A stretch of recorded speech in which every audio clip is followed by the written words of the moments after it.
बात कर रहे हैं, यूनाइटेड नेशंस की बात कर रहे हैं, जहां पे पाकिस्तानी प्राइम मिनिस्टर और अपने 7-8 और सीनियर मिनिस्टर्स को लेके भीख मांगने गया था कि हमें पैसा दे दो। तो भीख मांगने के चक्कर में अंग्रेजी नहीं आती समझ में। There is something wrong with him. Sir, you are the defence minister of Pakistan, आपका प्रोटोकॉल है, आपके बंदे हैं वहां पे, इतने बड़े हो गए यार, इतने बड़े हो गए, बुजुर्ग लोग हो तुम लोग यार, पोते पोतियां तुम्हारे, फिर झूठ बोलते हो। क्या म्यूचुअल इंटरेस्ट है तुम? Fact of the matter is every nation has got a self respect except for Pakistan. Every nation has got a self respect. जय हिंद दोस्तों, मैं हूं मेजर गौरव आर्य और आप देख रहे हैं द चाणक्य डायलॉग्स। इस वीडियो को लाइक करिए, हमारे चैनल को सब्सक्राइब करिए और बेल आइकन दबाना बिल्कुल भी मत भूलिएगा। अच्छा दोस्तों, 2 दिन पहले ना मैंने एक ट्वीट करा और इस ट्वीट पे मैंने ये लिखा कि एक्चुअली शिरीन मजारी हैं, जिनके बारे में पिछले वीडियो में मैंने डिस्कशन करा था, और मैंने बताया था कि किस तरीके से पाकिस्तानी ठीक जगह फोकस नहीं करते, मैंने आपको बताया था। और उसमें शिरीन मजारी ने लिखा है कि पैथेटिक अटेंडेंस, मैंने बताया था ना आपको, शिरीन मजारी का ट्वीट भी आप देख रहे हैं नीचे, कि पैथेटिक अटेंडेंस और ये और वो, और ये कमरा छोटा था। जेनेवा की बात कर रहे हैं, यूनाइटेड नेशंस की बात कर रहे हैं, जहां पे पाकिस्तानी प्राइम मिनिस्टर और अपने 7-8 और सीनियर मिनिस्टर्स को लेके भीख मांगने गया था कि हमें पैसा दे दो। तो भीख मांगने के चक्कर में उसने बोला कि, शिरीन मजारी ने बोला कि ये तो, क्योंकि वो डिप्लोमेसी में रही हैं और फॉरेन अफेयर्स को जानती हैं, ह्यूमन राइट्स में उनका बड़ा इन्वॉल्वमेंट रहा है, तो शिरीन मजारी साहिबा ने ये बोल दिया कि साहब ये बकवास कर रहे हैं ये लोग, ये तो बड़ा वाला कमरा है ही नहीं जहां पे मेन मीटिंग्स होती हैं, तो छोटा वाला कमरा है। पिछले वीडियो में मैंने आपको सारी स्टोरी बताई थी, मैं रिपीट नहीं करूंगा। तब हुआ ये दोस्तों कि इसके ऊपर मैंने ट्वीट करा और मैंने ये लिखा, देखिए, कि some Pakistanis will humiliate their country on a global platform just for petty political point scoring at home. India, Israel and US together cannot inflict the kind of damage on Pakistan that the Pakistanis do regularly. All wounds are self-inflicted. तो मैंने बोला यार, ये पाकिस्तानी ने खुद की बेइज्जती करवाते हैं अब्रॉड। छोटे छोटे अपने, मुझे सियासी फायदा हो जाए घर में बाहर, मुझे मेरी पार्टी पीटीआई नून लीग, इसके बीच में पीपीपी, इसके बीच में लड़ाई में मुझे थोड़ा सा फायदा हो जाए, चलो अपने प्रधानमंत्री को जलील कर दो बाहर, कि देखो ये प्रधानमंत्री भीख मांगने गया तो कोई आया ही नहीं भीख देने के लिए, ये तो अकेला बैठा हुआ है यहाँ पे, मायूस सा है। तो ये मैंने, अच्छा, ख्वाजा आसिफ जो कि रूलिंग पार्टी का, जाहिर सी बात है, पाकिस्तान का वो डिफेंस मिनिस्टर है, सिटिंग डिफेंस मिनिस्टर आज की तारीख में, वो मेरे ट्वीट को लगा के कहता है India, PTI and TT on same page. और या तो ख्वाजा आसिफ साहब को अंग्रेजी नहीं आती समझ में, there is something wrong with him. Sir, you are the defence minister of Pakistan, आपका प्रोटोकॉल है, आपके बंदे हैं वहां पे, कोई तो होगा पूरे मिनिस्टर ऑफ डिफेंस में इंग्लिश बोलने वाला। मैंने क्या लिखा है, आप जवाब क्या दे रहे हैं? मैं आपके सपोर्ट में बोल रहा हूं, आप ये कह रहे हैं Pakistan, PTI and TT. TT क्या है? शायद टीटीपी की बात कर रहे हैं, मुझे नहीं पता किसकी बात कर रहे हैं। Are on same page. Khawaja sahab, इसमें पीटीआई कहां से आ गया? Where does PTI coming from? हम तो आपको सिर्फ ये बता रहे हैं कि ये शिरीन मजारी को ये काम नहीं करना चाहिए था जब आपका मुल्क नाजुक दौर से गुजर रहा है। और ये बाद में जो शिरीन मजारी हैं वो भी बीच में पड़ गई इनके ट्वीट को देख के, जब इन्होंने पीटीआई लिखी। वो कहती हैं, यू सिली इग्नोरेंट मैन, देखिए, you silly ignorant man, the Indian army man is actually speaking in support of you and the corrupt cabal and targeting PTI. तो शिरीन मजारी साहिबा क्योंकि थोड़ी पढ़ी लिखी हैं, उनको बात में समझ में आ गई, ये जो ख्वाजा आसिफ साहब हैं, ये देसी बंदा है, इसने ऐसी हवा में दाग दिया मामला, तो इसको समझ में नहीं आई मेरी बात। तो ये अभी पाकिस्तान में लेटेस्ट कंट्रोवर्सी चल रही है। अच्छा, प्राइम मिनिस्टर मोदी की जहां तक बात है दोस्तों, पीएम मोदी ने बोला है कि ये voice of global south summit है, जिसमें कि प्राइम मिनिस्टर मोदी कहते हैं world is in a state of crisis, दुनिया एक क्राइसिस के, बड़ी परेशानी के दौर से गुजर रहा है। Your voice is India's voice, your priorities are India's priorities, says prime minister Modi after virtually inaugurating the voice of global south summit. ये वॉइस ऑफ ग्लोबल साउथ वो है जो सदर्न, आप देखेंगे हेमिस्फीयर की जो कंट्रीज हैं, जो साउथ में कंट्रीज हैं, उनकी आवाज बनने की कोशिश करी। और G20 के पहले ये समिट करवाया प्राइम मिनिस्टर मोदी ने, और प्राइम मिनिस्टर मोदी का ये कहना है कि यार हम आपकी आवाज बनेंगे, आपकी आवाज भारत की आवाज बनेगी, भारत आपकी आवाज बनेगा, आपकी जो प्रायोरिटीज हैं वो भारत की प्रायोरिटीज होंगी। यानी कि भारत ने बोला है जो गरीब मुल्क हैं हम उनको अपने साथ लेके चलेंगे। मुझे लगता है बहुत बड़ा एक डिप्लोमेटिक कदम प्राइम मिनिस्टर मोदी और डॉक्टर एस जयशंकर ने उठाया है, जहां पर वर्चुअली सबको एक साथ ले लिया और बोला, बेसिकली एजेंडा सेट कर दिया उन्होंने G20 का। मैं आपको बताऊं, एजेंडा सेट कर दिया। इनको शायद 1 जनवरी से सदारत मिली थी, प्रेसिडेंसी मिली थी G20 की, और जनवरी के ही महीने में इन्होंने कर दिया खेल। ये समिट कर दिया, अभी जनवरी है, जनवरी के महीने में इन्होंने खेल सेट कर दिया अपना और समिट वमिट करके बिल्कुल फर्स्ट 2 वीक्स में क्लोज कर दिया मामला कि भाई ये हमारे प्रायोरिटीज हैं। तो ये बोला है कि ग्लोबल साउथ जो है इसका एडिक्वेट वॉइस नहीं है। 8 decades old model of global governance that should shape and that it should shape the emerging order, ये सही नहीं है। तो 8 डेकेड पुराना, 80 दिहाई पुराना एक मॉडल है उनका। मुझे लगता है यूनाइटेड नेशंस की तरफ इशारा है मोदी जी का कि आपने एक मॉडल बनाया कि दुनिया कैसे चलेगी। वो 8 दिहाई पुराना है, 8 दशक पुराना है, वो रेलिवेंट है ही नहीं मॉडल, वो मॉडल ही रेलिवेंट नहीं है। तो ये जो G20 है ज्यादा रेलिवेंट है, ग्लोबल साउथ ज्यादा रेलिवेंट है। यहां पे मैक्सिमम पॉपुलेशन दुनिया की यहां पे रहती है, इमर्जिंग इकोनॉमीज यहां पे हैं, बड़ी बड़ी इकोनॉमीज यहां पे, और भारत सबको साथ लेके चलेगा। ग्लोबल साउथ की बात करिए भारत ने, और मोदी जी ने बहुत शानदार कदम उठाया है ये। अच्छा, पाकिस्तान अपने दोगलेपन से बाज नहीं आया भाई। पाकिस्तान ने 159, ठीक है, 159 कंटेनर एम्युनिशन भेजे यूक्रेन। यानी कि Pakistan is planning to dispatch 159 containers of ammunition including projectiles and primers to Ukraine via port in Poland this month, according to people aware of the matter. A vessel named BBC Vesuvius will carry 155 mm projectiles, M4A2 propelling back charges, M82 primers and PDM fuses. Said the people earlier, Pakistan played a critical role in transfer of arms on behalf of UK to Ukraine. देखिए basically क्या कर रहा है कि पाकिस्तान को पैसे मिल रहे हैं। कभी बोला कि डेमोक्रेसी और जेंडर इक्वालिटी के नाम पे कुछ पैसे दे दिए, फिर यूएस ने फंड के नाम पे 100 मिलियन दे दिए, फिर किसी ने कुछ दे दिए। ये पाकिस्तान, देखिए पाकिस्तान क्या कर रहा है, एक तरफ तो गले मिल रहा है रशिया के कि हमें आप सस्ते में वीट दे दो, सस्ते में तेल दे दो, और वहां पे अमेरिका और यूरोप के प्रेशर में आके रशिया को धोखा दे रहा है। भाई रशिया और यूक्रेन की जंग चल रही है, रशिया और यूक्रेन की जंग चल रही है, लोग मर रहे हैं इधर भी और उधर भी। पाकिस्तान को क्या करना चाहिए था कि पाकिस्तान को इस चीज में क्लियर कट चीजें अपनी करनी चाहिए थी कि भाई हम किसी की साइड में नहीं पड़ेंगे। और जब इमरान खान गया था ना रशिया, इमरान खान यूक्रेन नहीं गया, इमरान खान रशिया गया था रशिया से दोस्ती करने के लिए।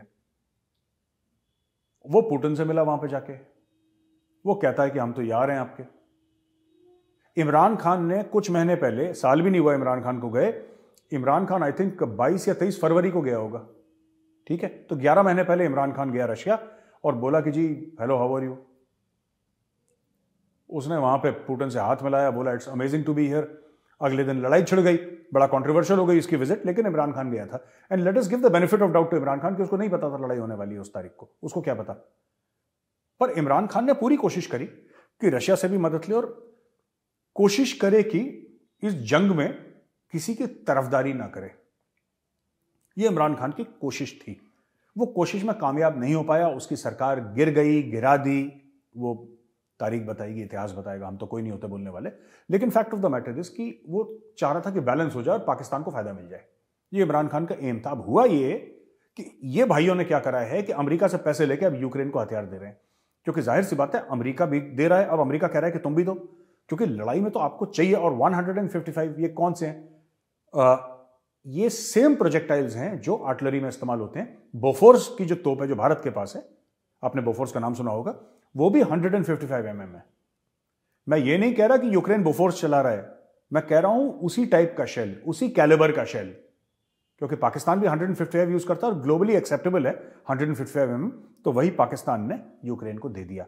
यानी कि रशिया की पीठ पे खंजर घोंप दिया पाकिस्तान ने। रशिया हमारा दोस्त है। कौन से पाकिस्तानी ने पिछले 2 साल में यह नहीं बोला टेलीविजन पे कि रूस हमारा दोस्त है और रूस हमारा यार है? और अब दुनिया में अब देखिएगा 3-4 ग्रुप्स बन रहे हैं, टर्की, पाकिस्तान, चाइना, रशिया। ये किस पाकिस्तानी टीवी एंकर ने नहीं बोला? अब वही टीवी एंकरों को सांप सूंघ गया पाकिस्तान में। कोई ये नहीं पूछ रहा कि भाई तो तुम्हारा दोस्त था, तुम उसके खिलाफ हथियार क्यों दे रहे हो? Pakistan is actually supplying weapons to Ukraine. क्यों? अमेरिका से पैसा मिल रहा है। फिर इन्होंने अपने मुल्क की जो डिप्लोमेसी, अपने फॉरेन पॉलिसी है, सस्ते दामों में बेच दी। और इस सस्ते दामों में अपने मुल्क को बेचना है पाकिस्तान की पुरानी रिवायत है। ये आज से नहीं कर रहे, ये 7 दशकों से कर रहे हैं, ठीक है ना दोस्तों। पाकिस्तान की बल्ले बल्ले हो गई। यूएई ने बोला कि हम आपको 3 अरब का फायदा कर देते हैं, 2 अरब का जो पुराना लोन था उसको रोल ओवर कर देते हैं, वो बाद में दे देना, और 1 बिलियन हम आपको एडिशनल दे देंगे। तो ये सब लोन का मामला चल रहा है। ऐसा कोई खैरात नहीं दे रहा, उसको सब लोन दे रहे हैं पाकिस्तान को, लोन पे लोन, लोन पे लोन। और फिर पाकिस्तान इसको ना ऐसा कहता है कि हम जैसे कि ये देखिए, स्टेटमेंट एक दागा, स्टेटमेंट देते नहीं है, बाकी जो दुनिया स्टेटमेंट देती है, पाकिस्तान स्टेटमेंट दागता है। पाकिस्तान ने statement Daga, the two leaders discussed, ठीक है, ये यूएई और पाकिस्तान के लीडर्स की बात है। The two leaders discuss fraternal relations existing between Pakistan and the UAE and explored ways and means to further strengthen these ties, especially in the fields of trade, investment and energy. The two leaders also had an exchange of views on regional and international issues of mutual interest. ये सब झूठ है, ये trade, energy, mutual interest, international issues, यार ये सब क्यों झूठ बोलते हो यार? इतने बड़े हो गए यार, इतने बड़े हो गए, बुजुर्ग लोग हो तुम लोग यार, पोते पोतियां तुम्हारे, फिर झूठ बोलते हो। क्या म्यूचुअल इंटरेस्ट है तुम्हारा और यूएई का? क्या एक्सपोर्ट करते हो तुम, क्या इंपोर्ट करते हो? ऐसा तुम क्या दे रहे हो जो यूएई के पास नहीं है? अगेन झूठ पे झूठ, झूठ पे झूठ, झूठ पे झूठ।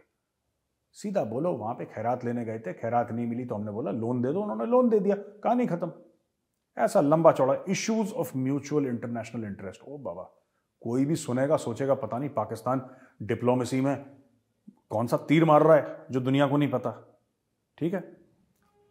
अच्छा, वर्ल्ड इकोनॉमिक फोरम की एक रिपोर्ट है कि Pakistan facing a huge threat of hunger and distress amid a prevalent cost of living crisis, warning that it may further aggravate by extreme weather events and constrained supply.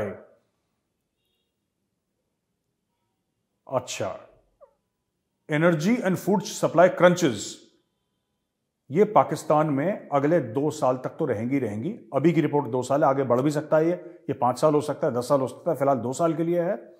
और date servicing की जो cost है पाकिस्तान की, वो जबरदस्त हो रही है, वो पाकिस्तान सस्टेन नहीं कर सकता, ये वर्ल्ड इकोनॉमिक फोरम बोलता है। अच्छा, एक ऑस्ट्रेलिया और अफगान क्रिकेट का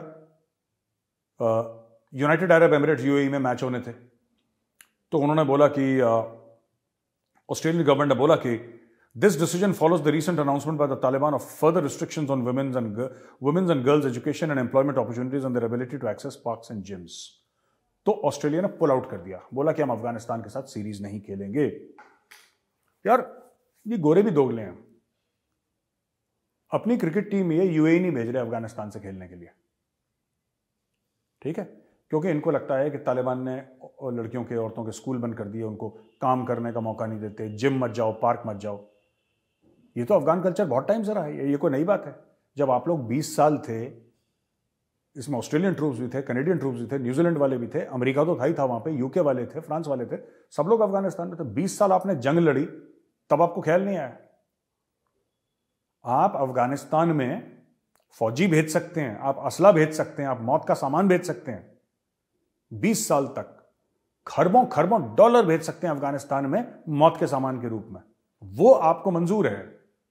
लेकिन यूनाइटेड अरब एमिरेट्स, जो कि बिल्कुल सेफ जगह है, वहां पे आप अफगानिस्तान के साथ क्रिकेट नहीं खेलते क्योंकि लड़कियों को वहां पे स्कूल नहीं जाए। आपको क्या फर्क पड़ता है अफगानिस्तान को? आपको क्या लगता है? आप क्या समझते हैं इसमें? तालिबान प्रेशर में आ जाएगा? ओ भाई, यू आर पुशिंग तालिबान। आप जितना तालिबान से एंगेज करेंगे, मैं ये नहीं कह रहा कि आप उनके साथ डिप्लोमेटिक टाइज करिए, लेकिन आपको बातचीत तो करनी पड़ेगी तालिबान से। आप कुड़ते रहो अपने घर में कि लड़कियों को स्कूल नहीं जाने देते।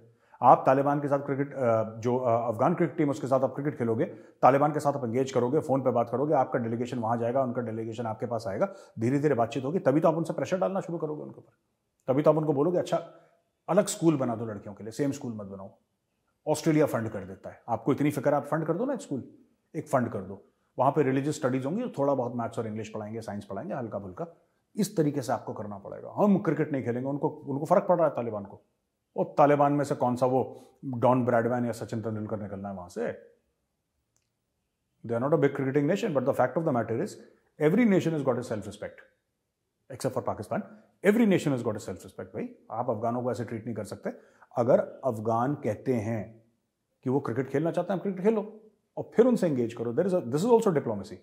क्रिकेट भी एक किस्म की डिप्लोमेसी है, क्रिकेट भी एक किस्म की पॉलिटिक्स है। तो मुझे लगता है ऑस्ट्रेलिया का ना कि हम नहीं खेलेंगे उनके साथ, वो तालिबान को 2 रुपए का फर्क नहीं पड़ता, ठीक है।